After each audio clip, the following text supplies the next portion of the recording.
चलिए आज एक ऐसी कहानी में उतरते हैं जहां हर मुस्कान के पीछे एक गहरा राज है और हर साये में छिपी है एक साजिश। आज हम शापित रानी के षड्यंत्र की परतों को खोलेंगे।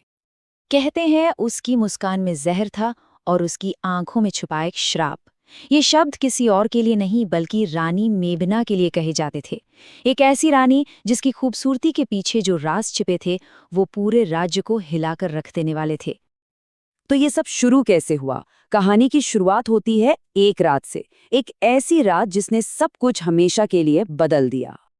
जरा सोचिए, एक ऐसी रात जब आसमान में चांद भी लाल हो गया था और महल के गलियारों की खामोशी को अचानक एक चीख ने चीर दिया। और सुबह होते होते राजा विक्रमदेव अपने ही महल से गायब थे। ना कोई सुराग, ना कोई निशान, जैसे कभी थे ही नहीं। और जैसे ही ये खबर फैली ना, दरबार से लेके बाजार तक हर किसी की उंगलियां बस एक ही इंसान की तरफ उठ रही थीं। जी हाँ, रानी मेघना, वो जितनी खूबसूरत थीं उतनी ही चतुर और उतनी ही रहस्यमयी भी। शक की सुई सबसे पहले उन्हीं पर आकर रुकी। देखिए, एक तरफ तो वो थीं एक खूबसूरत और ताकतवर रानी, लेकिन पर्दे के पीछे बातें कुछ और ही थीं। फुसफुसाहटें थीं कि उनकी मुस्कान में जहर है और आंखों में एक श्राप। और सबसे बड़ा सुराग, राजा को आखिरी बार उन्हीं के साथ देखा गया था।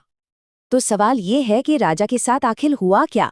खैर, बहुत जल्द ही दरबार में एक बहुत ही अजीब सौदे की कहानी आग की तरफ फैलने लगी। अफवाह ये उड़ रही थी कि रानी मेघना ने हमेशा जिंदा रहने का यानी अमरता का एक सौदा किया था। तो मतलब साजिश क्या थी? पहला कदम, रानी को अमर होना था। दूसरा, इसके लिए उन्होंने एक पुराने यक्ष से सौदा कर लिया। और तीसरा और सबसे खौफनाक कदम, इस सौदे की कीमत थे खुद राजा विक्रमदेव। लेकिन रुकिए, क्या ये सच में पूरी कहानी है या फिर ये अफवाहें किसी बड़े सच को छुपाने की बस एक कोशिश थी? क्योंकि सच तो इन अफवाहों से कहीं ज्यादा डरावना था। असलियत तो ये थी कि रानी मेघना इस खेल की खिलाड़ी थी ही नहीं, वो तो खुद किसी और के हाथ की कठपुतली थी। तो फिर असली सवाल तो ये है कि अगर रानी सिर्फ एक मोहरा थी, तो पर्दे के पीछे से ये सारे तार कौन खींच रहा था? क्या वो राजपुरोहित था जो हमेशा पर्दे के पीछे रहता था, पर जिसकी हर सलाह राजा के लिए कानून जैसी थी? या फिर वो कोई रहस्यमयी साया था जो हर रात महल की दीवारों पर रेंगता हुआ नजर आता था, जिसके बारे में कोई कुछ नहीं जानता था? खैर, राजा तो चले गए और साजिश का सच भी शायद हमेशा के लिए दफन हो गया, पर लोग कहते हैं कि उनकी आत्मा आज भी उसी महल में भटकती है।